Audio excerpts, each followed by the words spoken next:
अंतिम ओवेशन द्यायचं आहे.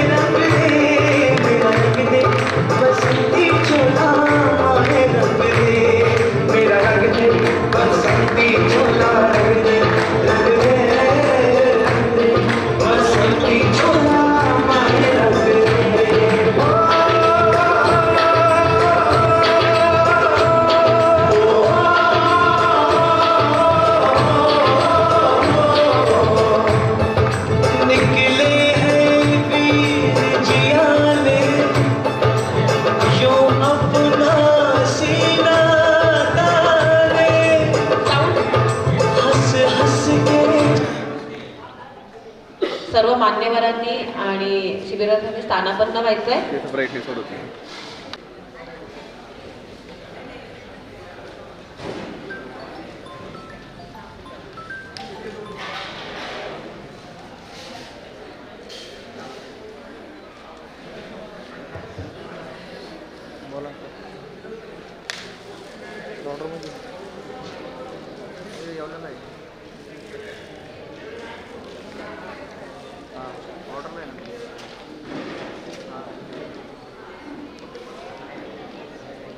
धन्यवाद सर्वांचे.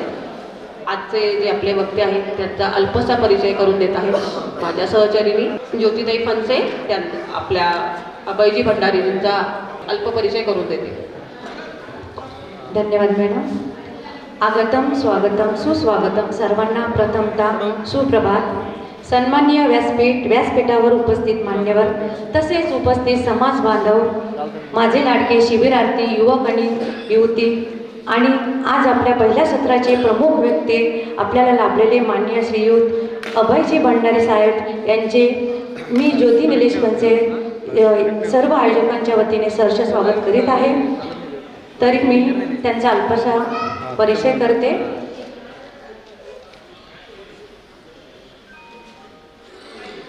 अभयजी भंडारी साहेब हे बांधकाम, व्यावसायिक शिक्षण, अभियांत्रिकी पदविका शासकीय तंत्रनिकेतन धुळे येथील आणि त्यांचा जन्म वर्ष आहे 1983. स्वदेशीचे प्रणेते राष्ट्रबंधू राजीवजी दीक्षित यांचे ते संवेद आझादी बचाव आंदोलनात सहभाग. व्याख्यानाचे चिंतनाचे विषय आहेत त्यांचे भारतीय संस्कृती, हिंदू धर्म, इतिहास, तत्वज्ञान, राष्ट्रपुरुषांची चरित्रे व जीवन कार्ये, भारतीय कृषी शिक्षण, आरोग्य अर्थकारण, राजनीती, प्रशासन या व्यवस्था, ब्रिटिश पूर्व, ब्रिटिशकालीन व बदलता भारत, स्वदेशी स्वातंत्र्य, स्वराज्य, सुराज्य आणि त्यासाठी सध्याच्या आमच्या आगतिकतेचा अनुभव देणाऱ्या व्यवस्थांची पुनर्रचना करण्याचे चिंतन. विटा या गावाजवळ गारडी येथे 3.5 एकर माळरानावर पाणी व वीज उपलब्ध नसलेल्या 2000 वृक्षांची लागवड करून प्राणवायू उद्यानाचा प्रकल्प साकारला. यात पारंपरिक भारतीय वृक्ष संपदा आता बहरली असून या 2003 मध्ये सुरू केलेल्या प्रकल्पासाठी गेल्या 18 वर्षात आजपर्यंत एकूण फक्त 16,80,000 लिटर पाणी टँकरने विकत घेऊन वापरले. सामाजिक प्रबोधनासाठी व्याख्यानाच्या माध्यमातून अनेक विषयांबाबत समाजात जागृती निर्माण करण्यासाठी महाराष्ट्रभर फिरून 2000 पेक्षा जास्त व्याख्याने 1996 पासून दिली आहेत. तर त्यांना मी विनंती करते की आपण व्याख्यानास सुरुवात करावी.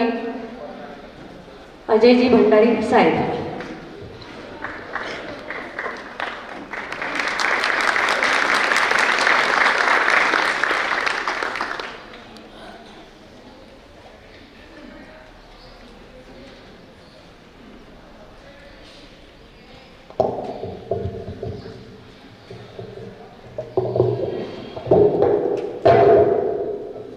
नमस्कार. क्षत्रिय सोमवंशी समाजाच्या वतीने आयोजित केलेल्या या युवा संस्कार शिबिरामध्ये इथे माझ्याबरोबर व्यासपीठावर उपस्थित असणारे आपले सगळे सन्माननीय पदाधिकारी, उपस्थित बंधू भगिनी, स्वयंसेवक,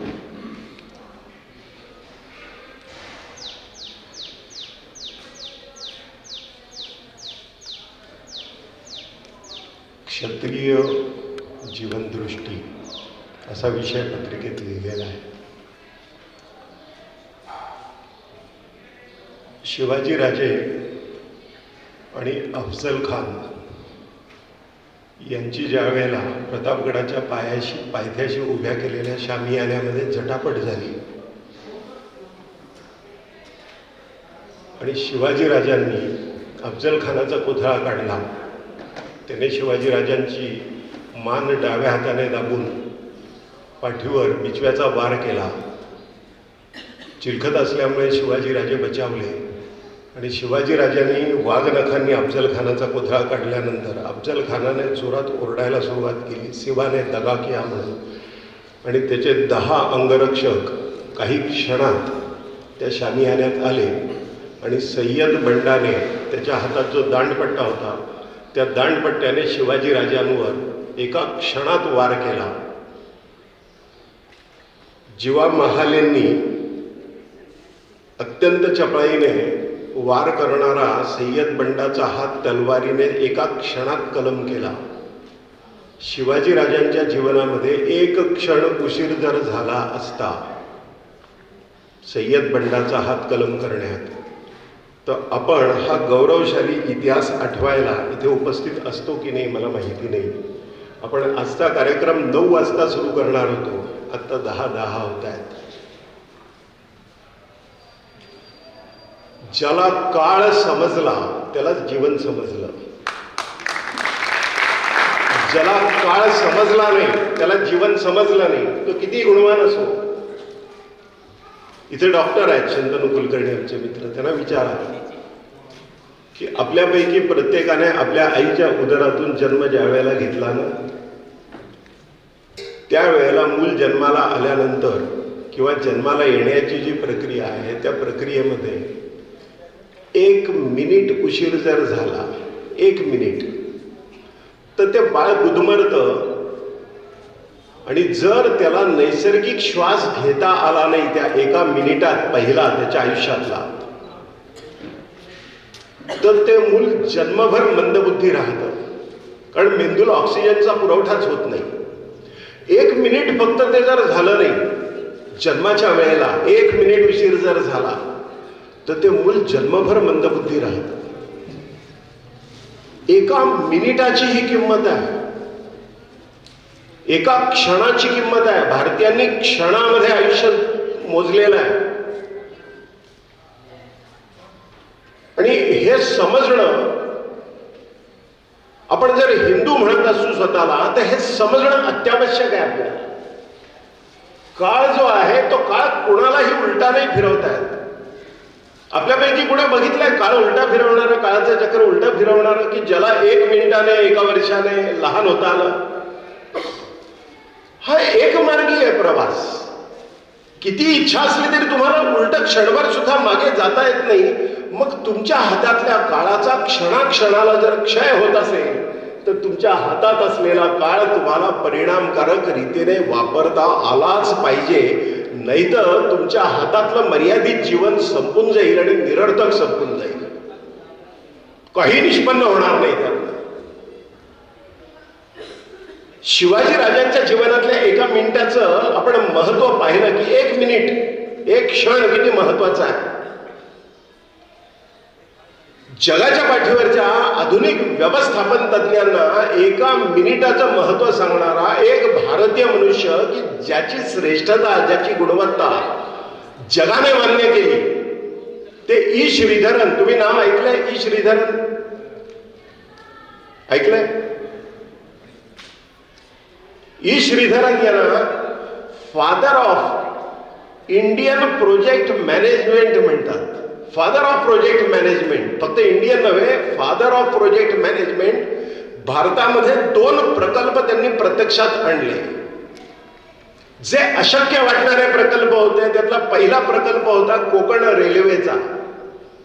की कोकणामध्ये इतके उंच पर्वत आणि इतक्या खोल दऱ्या आहेत की तिथे रेल्वे प्रकल्प उभं करणं शक्यच नव्हतं. हे दिवा स्वप्न पाहण्यासारखे म्हणायचे लोक. ई श्रीधरन यांच्यावर सरकारने ती जबाबदारी टाकल्यानंतर ई श्रीधरन यांनी विक्रमी वेळेमध्ये, सरकारने दिलेल्या वेळेपेक्षा कमी वेळेमध्ये तो प्रकल्प प्रत्यक्षात आणून दाखवला. शेकडो बोगदे त्याकरता उभे करावे लागले, पूल उभे करावे लागले उंच मोठे. ई श्रीधरन यांनी दुसरा एक प्रकल्प तयार केला, याच पद्धतीचा साकारला. तो दिल्ली मेट्रोचा प्रकल्प त्यांनी साकारला. दिल्लीमध्ये मेट्रो करणं, जिथे काही कोटी लोक रस्त्यावर असतात, तिथे रस्ते बंद करून तुम्हाला मेट्रोचे कॉलम्स उभे नाही करता येणार. अशा ठिकाणी दिल्ली मेट्रोचा प्रकल्प ई श्रीधरन यांनी पूर्ण केला. विक्रमी वेळेत पूर्ण केले त्याचे दोन्ही तिन्ही टप्पे. प्रोजेक्ट मॅनेजमेंट मधला हा मानदंड मानला जातो, असाधारण गुणवत्ता असलेले. ई श्रीधरन यांना त्यांच्या या यशाचं रहस्य विचारलं की निष्क्रिय असलेली, अकार्यक्षम असलेली, भ्रष्ट असलेली जी सरकारी यंत्रणा आहे, त्या सरकारी यंत्रणेला हाताशी धरून तुम्ही हे अद्भुत म्हणावे असे 2 प्रकल्प साकारले, हे यश कसं मिळवता आलं तुम्हाला? त्यावर ई श्रीधरन यांनी असं सांगितलं की आम्ही 4 गोष्टी मी माझ्या टीमला सांगितल्या होत्या. काही लोक मी निवडले हे काम करण्याकरता माझ्याबरोबर, आणि त्यांना निवडताना म्हणे मी 4 मुद्दे त्यांना सांगितले होते की या 4 पैकी एकाही मुद्द्याशी तडजोड चालणार नाही. त्यातला पहिला मुद्दा होता पंक्च्युअलिटी, वेळ पाळणं. ते म्हणाले ऑफिसची वेळ जर 10 असेल आमची, तर 10 याचा अर्थ 9:59 आणि 60 सेकंद. 10चा अर्थ हा. आणि हे माझ्या सगळ्या टीमला मी समजावून सांगितलं की 1 मिनिट सुद्धा उशीर कुठल्याही कामामध्ये चालणार नाही. आपल्या प्रोजेक्ट मॅनेजमेंटचा प्राण आहे टाइम मॅनेजमेंट, पंक्च्युअलिटी. की पहिला मुद्दा आपण लक्षात ठेवायचा म्हणे, सगळ्या टीमला मी समजावून सांगितलं. दुसरा मुद्दा सांगितला प्रामाणिकपणा. यत्किंचित सत्याशी तडजोड नाही चालणार. हे चालेल ते चालेल, तो असं म्हणाला म्हणून मला तसं वाटलं, नथिंग डुईंग. सत्य म्हणजे सत्यच, प्रामाणिकपणा, यत्किंचित तडजोड नाही चालणार त्याच्यामध्ये. तिसरा मुद्दा सांगितला टेक्निकल परफेक्शन. जे काम आपण करतोय ते अचूकच झालं पाहिजे. साऊंड सिस्टीम आहे ती अचूकच असली पाहिजे. हे डिजिटल प्रोजेक्शन्स आहेत, अचूकच असले पाहिजे. सिटिंग अरेंजमेंट, 2 खुर्च्यांच्या रो मध्ये किती अंतर असायला पाहिजे. मनुष्य बसताना तो पाय लांब जर करेल तर पुढच्या मनुष्याला त्रास होता कामा नये. कम्फर्टेबली, आरामशीर त्याला बसता आलं पाहिजे. त्याकरता 2 खुर्च्यांच्या रो मध्ये किती अंतर असलं पाहिजे, याचं परफेक्शन असलं पाहिजे. कुठल्या ऋतूमध्ये आपण लोकांचं शिबिर घेणार आणि त्या ऋतूमध्ये पचणारं अन्न कुठलं, यापासून चिंतन जे आहे ते केटरिंग करणाऱ्या मनुष्याला कळलं पाहिजे. आणि कोकण रेल्वेचं काम करताना टेक्नॉलॉजी या दृष्टीने, जर भारतीयांना काही टेक्नॉलॉजी अवगत नसेल, जसं बोगदे तयार करण्याची टेक्नॉलॉजी आपल्याला अवगत नव्हती, ती नॉर्वेच्या लोकांकडनं, आणखीन काही परदेशी लोकांकडनं शिकले आपले लोक. त्यावेळेला ई श्रीधरन यांनी आपल्या भारतीय इंजिनियर्सना सांगितलं की हे तंत्र पूर्ण शिकून घ्या. पुढच्या टप्प्यामध्ये आपण एकही विदेशी तंत्रज्ञ बोलवून त्याच्यावर अवलंबून राहणार नाही. हे काम आपल्यालाच पूर्ण करायचं आहे, अवलंबन नाही कुणावर. त्याकरता आपल्याला परफेक्शन मिळवलंच पाहिजे. टेक्निकल परफेक्शन तिसरा मुद्दा. आणि चौथा मुद्दा, ज्या समाजासाठी आपण हे काम करतो आणि या कामासाठी लागणारी संपत्ती ज्या समाजाच्या खिशातून येते. ई श्रीधरन त्यांच्या टीमला असं समजावून सांगतात की दिवसभर उन्हातानामध्ये कष्ट करणारा एक मजूर आहे. तो घाम गाळतो, भूमीवर त्याचं घामाचं सिंचन होतं. दिवसभर थकून तो ज्या वेळेला काम करतो, त्याच्या लाडक्या अपत्याकरता तो बिस्किटाचा एक पुडा विकत घेतो ना दुकानातनं, त्यावेळेला त्याने त्या बिस्किटांची दिलेली किंमत आहे त्यावर सुद्धा सरकारने कर वसूल केलेला असतो.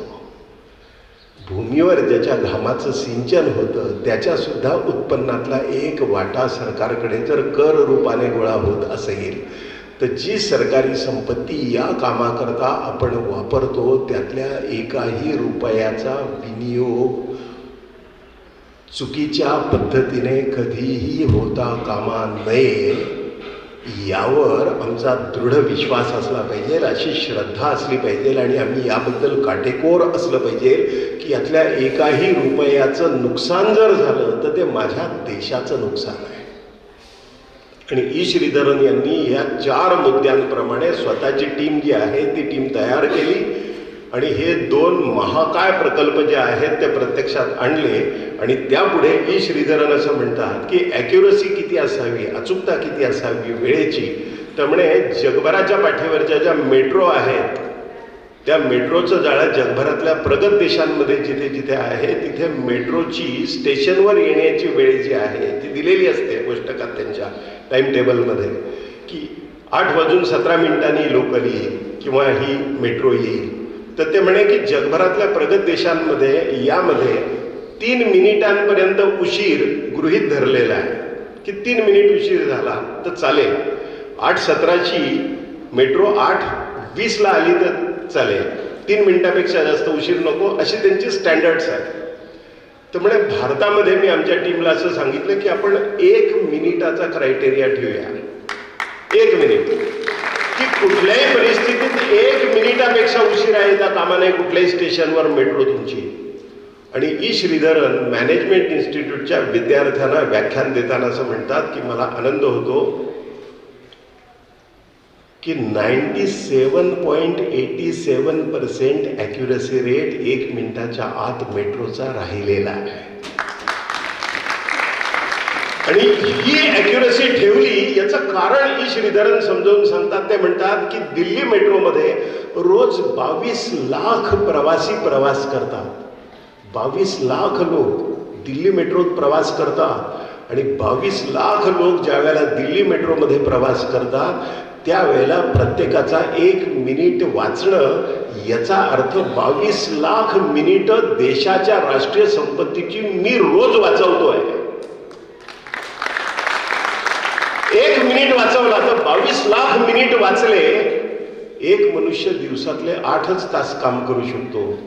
8 तास गुणिले 60 848 480 मिनिटं 22 लाख मिनिटं एका मिनिटात ज्या वेळेला वाचतात त्यावेळेला किती कामाचे मॅन अवर्स मी वाचवले याची कल्पना आपण जर केली तर तुमचं डोकं विस्मयाने गरगरायला लागेल. मूलभूत चिंतन करणारी माणसं जी असतात ती अशी असतात आणि त्या माणसांवर आपला आजचा विषय क्षत्रिय जीवनदृष्टी जी आहे तो आहे क्षत्रिय जीवनदृष्टी नव्हे, हिंदू जीवनदृष्टी, वैदिक जीवनदृष्टी, भारतीय जीवनदृष्टी भगवान श्रीकृष्णाने गीतेमध्ये सांगितलेली जी आहे. ज्या वेळेला ई श्रीधरन यांना असं विचारलं की तुम्ही हे कसं शक्य केलं, किती तणाव येतात, साधा कार्यक्रम घ्यायचा असला तर लोक वेळ पाळत नाहीत, उशिरा येतात, काहीतरी गडबड होते, कुठेतरी गोंधळ होतो, मग तणाव येतो. ज्या मनुष्यावर जबाबदारी आहे वक्ता वेळेत जर नाही आला तर तो संयोजक अधांतरी होतो बिचारा, त्याला फास लागल्यासारखी अवस्था होते. लोक विचारतात का तुम्ही सांगितलंय वक्ता आला का नाही. अशा असंख्य समस्या कामामध्ये येतात. तर एवढे मोठे प्रोजेक्ट तुम्ही जर पूर्ण केले तर तणाव आला नाही का. तणावाचं व्यवस्थापन कसं केलं, स्ट्रेस मॅनेजमेंट कशी केली असं ज्यावेळेला विचारतात ते विद्यार्थी त्यावेळेला ई श्रीधरन त्यांना असं सांगतात की भगवान श्रीकृष्णाने अर्जुनाला रणांगणावर सांगितलेल्या भगवद्गीतेतलं 18व्या अध्यायातलं एक सूत्र मी जीवन दर्शन म्हणून जन्मभर एकाग्रतेने ते पाळण्याचा प्रयत्न केला. ते सूत्र काय आहे भगवद्गीतेतलं, इथे क्षत्रियांचा संबंध आहे म्हणून मुद्दाम तुम्हाला ते सूत्र सांगतोय की आपण क्षत्रिय आहोत म्हणजे काय आहोत याचं आकलन आपल्याला व्हायला हवं. मुक्त संगो, तुम्ही जेही काम स्वीकारलंय ना त्यात सुखदुःख येणारच आहे, त्यात मान अपमान येणारच आहे, त्यात निंदा आणि स्तुती येणारच आहे तुमच्या वाट्याला. त्याला चिकटून राहू नका. मुक्त संगो, अनहमवादी. मला पाहिलं आणि कोऱ्या चेहऱ्याने माझ्या समोरून निघून गेला, माझ्याकडे लक्षही दिलं नाही. अहंकार लगेच दुखावतो. अहंकार या नावाची गोष्ट काल्पनिक आहे. दाखवता नाही आहे, त्याला स्वतःचं काही अस्तित्व नाही आहे. स्वतःच्या संपूर्ण जीवनाचा क्षय एका निरर्थक अहंकाराकरता करू नये. मुक्त संगो अनहमवादी हे 2 गुण महत्वाचे आहे. त्याच्या पुढे धृती उत्साह समन्विता, धैर्य आणि उत्साह हे पाहिजे तुमच्याकडे एकत्रित. कुठलीही नवीन गोष्ट करताना धैर्य लागतं, तुमचा स्वतःवर विश्वास असावा लागतो. लोक म्हणतात की असं कधी होतं का?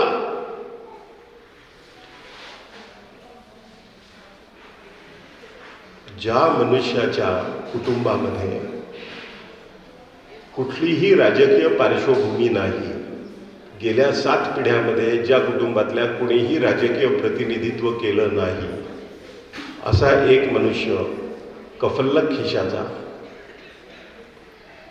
50 वर्षापर्यंत वयाच्या 50-52व्या वर्षापर्यंत वयाच्या संधीची वाट पाहतो. या मनुष्याची वाट पाहण्याची क्षमता किती आहे?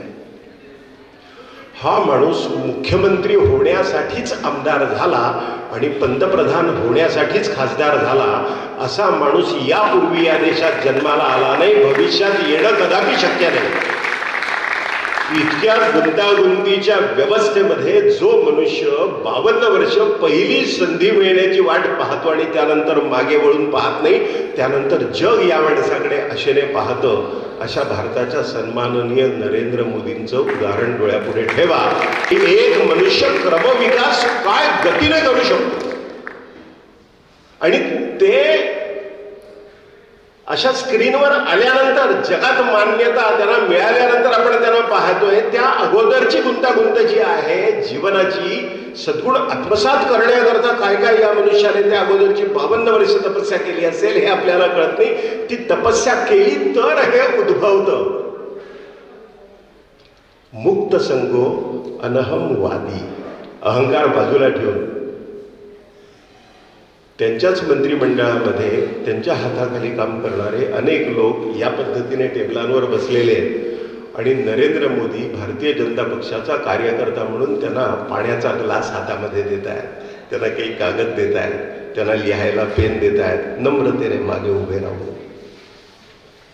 अनहमवादी,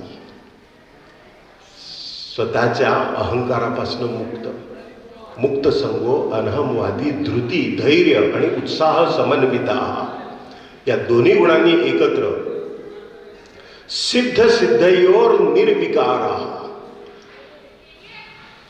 तुमच्या सगळ्या टीमने, तुमचे अध्यक्ष उपाध्यक्ष ही सगळी विश्वस्तांची, सगळ्या महाराष्ट्रातली विश्वस्तांची समिती, तुमच्या त्या पत्रावर आहेत नावं त्यांची सगळी, या सगळ्या लोकांनी एकत्रित कष्ट केले.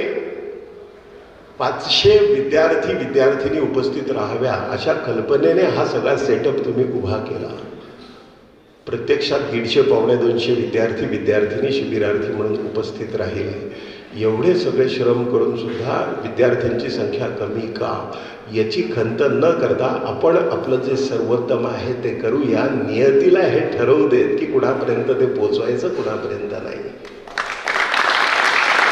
सिद्ध सिद्धयोर निर्विकारा, त्यांना यश मिळेल अपयश मिळेल माहिती नाहीये.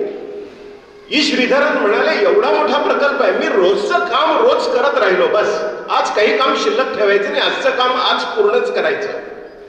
या तासातलं काम या तासात पूर्ण करायचं, आजचं काम आज पूर्ण करायचं, या आठवड्यातलं या आठवड्यात पूर्ण करायचं, काहीही शिल्लक ठेवायचं नाही काम.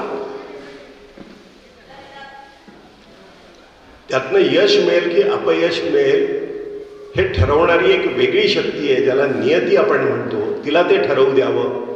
अनेक महान लोक असे आहेत आयुष्यामध्ये की त्यांनी प्रचंड कष्ट घेतले आणि त्यांना सुरुवातीला यश मिळालं नाही, पण ज्या वेळेला यश मिळालं त्यानंतर ते अभूतपूर्व होतं. जगाने थक्क व्हावं, विस्मयचकित व्हावं, डोळे दिपून जावे ते यश पाहून. अशा पद्धतीचं अपूर्व यश त्या लोकांनी मिळवलं. त्याचं रहस्य काय आहे तर आपल्याला मिळणारं प्रत्येक यश आणि अपयश याकडे तटस्थपणाने पाहण्याचा त्यांचा समंजसपणा जो आहे ते त्याचं कारण आहे. त्यामुळे ते कधी नाउमेद झाले नाहीत. सिद्ध सिद्धयोर निर्विकारा, हा करता सात्विक उच्यते. अशी गुणवत्ता ज्याच्यामध्ये असतात त्याला सात्विक करता असं म्हणतात. आता ज्या क्षत्रिय समाजाचं आपण चिंतन करतो, आपण ज्या क्षत्रिय समाजात जन्माला आलो, एक विलक्षण योगायोग बघा, नियती कसा जुळवून आणते. स्वामी विवेकानंद कायस्थ होते आणि स्वामी विवेकानंदांनी आत्मगौरवाने लिहिलंय की या पृथ्वीवर आम्ही राज्य केलेलं आहे. क्षत्रियांचे जे गुण भगवद्गीतेमध्ये सांगितलेले आहेत त्यातला पहिला गुण जो आहे तो शौर्य आहे. दुसरा गुण आहे तेजस्विता. तिसरा गुण आहे दक्षता. सर्व गोष्टींच्या बद्दलची सावधानता, दक्षता. चौथा गुण त्याच्यामध्ये दिलाय जो कधीही रणांगणावर पाठ फिरवून पलायन करत नाही. पाचवा गुण क्षत्रियांचा दिलाय दातृत्व. आणि सहावा गुण दिलाय व्यवस्थांवरची हुकमत, व्यवस्था चालवण्याची क्षमता. क्षत्रियांचे हे गुण दिलेत भगवद्गीतेत श्रीकृष्णाने. हे गुण आत्मसात करायलाच हवेत आपल्याला. यातला प्रत्येक गुण आपल्या आयुष्याचं सोनं करेल, वैयक्तिक आयुष्याचा नाही, फक्त क्षत्रिय समाज म्हणून तुमचा नाही. या भूमीचं, या देशाचं, या जगाचं त्या प्रमाणामध्ये कल्याण होईल ज्या प्रमाणामध्ये ते सद्गुण तुमच्यापैकी प्रत्येक मनुष्य आत्मसात करण्याचा प्रयत्न करेल. हे करायलाच हवं आपल्याला. स्वामी विवेकानंदांचं जीवन अवघ्या 39 वर्षाचं आयुष्य आहे या मनुष्याचं. 39 वर्षाच्या आयुष्यात स्वामी विवेकानंदांनी आपल्याला काय दिलं. विवेकानंदांच्या शब्दात सांगायचं झालं तर स्वामीजी म्हणतात की पुढची 1200 वर्ष तुम्हाला पुरेल एवढं ज्ञान मी मागे ठेवून जातोय तुमच्याकरता. पुढची 1200 वर्ष पुढे. ज्यांची काळावर सत्ता चालते ना ते लोक असं काम करू शकतात अत्यंत अल्प आयुष्यामध्ये. आद्य शंकराचार्यांनी ज्या वेळेला उभा आडवा हिंदुस्थान आता जो आहे हा संपूर्ण हिंदुस्थान आद्य शंकराचार्यांनी इसवी सन 788 मधला त्यांचा जन्म, ते फक्त 32च वर्ष जगले. 16व्या वर्षापर्यंत त्यांचं सगळं साधना आणि लिखाण पूर्ण झालं होतं कित्येक ग्रंथांचं. पुढच्या 16 वर्षामध्ये भारतभर त्यांनी संचार केला. धर्माच्या नावाखाली जे अवडंबर माजवलं जात होतं आणि चित्रविचित्र संकल्पना धर्माच्या नावाखाली या देशामध्ये होत्या आणि अनेक विकृत हिडीस म्हणाव्या अशा धर्मसंकल्पना ज्या होत्या त्या समूळ नाश करून त्याचा वैदिक हिंदू धर्म काय आहे आणि 72 संप्रदाय भारतातले जे होते सगळे, त्या सगळ्या संप्रदायांमध्ये समन्वयाची यंत्रणा उभी केली. तत्वज्ञान निश्चित करून दिलं. देवतांच्या पूजनापासनं जप कुठले करावे, मंत्रांचं कुठलं अध्ययन करावं, आचार कसा असावा, विचार कसा असावा, आहार कसा असावा, विहार कसा असावा, या सगळ्या गोष्टी सूत्रबद्धतेने संपूर्ण भारतामध्ये त्यावेळेच्या हिंदू समाजाला मांडून समजवून सांगितल्या. हे सगळं काम करायला आद्य शंकराचार्यांना 16 वर्ष पुरली. वयाच्या 16व्या वर्षी एक मनुष्य भारतामध्ये या पद्धतीने हे ईश्वराने सोपवलेलं जीवन कार्य पूर्ण करण्याकरता पायी फिरायला प्रारंभ करतो. तो 3200 किलोमीटरची लांबी पूर्ण चालतो आणि 2500 किलोमीटरची रुंदी या देशाची आहे. ती पायी चालून 4 कोपऱ्यांना 4 धर्मपीठांची स्थापना करतो. गेल्या 1200 वर्षामध्ये त्यानंतर हिंदू धर्मावर झालेली आक्रमणं, अफगाण लोकांनी आक्रमण केलं, तुर्कांनी आक्रमण केलं, रोमन लोकांनी आक्रमण केलं, बॅबिलोनियन लोकांनी आक्रमण केलं, शक आले, हूण आले, तारतर आले, मंगोल आले, ब्रिटिश आले, पोर्तुगीज आले, फ्रेंच आले, डच आले. 1200 वर्ष आक्रमणांच्या झंझावाता पाठवून झंझावात आला. आपला धर्म उद्ध्वस्त करण्याचा प्रयत्न या सगळ्या लोकांनी केला. इस्लामी आणि ख्रिश्चन लोकांनी आपली देवालयं उद्ध्वस्त केली, आपल्याकडे महाभयंकर विध्वंस केला, नाश केला, संपत्ती लुटली. 1200 वर्ष एवढा महाभयंकर विध्वंस सहन करून सुद्धा स्वतःचा धर्म जसाच्या तसा सांगायला आपण शिल्लक राहिलो. याचं कारण या कार्याची पायाभरणी आद्य शंकराचार्यांनी 8व्या शतकामध्ये केली, त्यांच्या वयाच्या अवघ्या 16 वर्षामध्ये. आणि त्याच परंपरांचं स्मरण आपल्याला पुन्हा एकदा करून देऊन आपल्यातली राष्ट्रीय चेतना, एक हिंदू म्हणून आपल्यातली चेतना जी आहे ती जागृत करण्याचं काम अवघ्या 39 वर्षामध्ये स्वामी विवेकानंदांनी केलं. आज आपण स्वतःच्या पायावर जे उभे आहोत, आज धर्म म्हणून आपलं जे चिंतन आहे, हिंदू म्हणून आपल्याला जी आत्मगौरवाची जाणीव आहे, त्याचं कारण या 2 महान लोकांनी केलेलं हे चिंतन आणि त्यांचं ही सगळी मांडणी आणि त्याचं अधिष्ठान भगवान श्रीकृष्णाने सांगितलेली भगवद्गीता आहे. हे क्षत्रियांचं या जगाला असलेलं योगदान.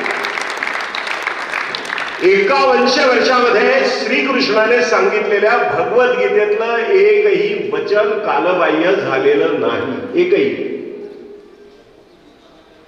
ज्याला आधुनिक मॅनेजमेंटमध्ये टाइमलेस विजडम असं म्हणतात, कालातीत शहाणपण.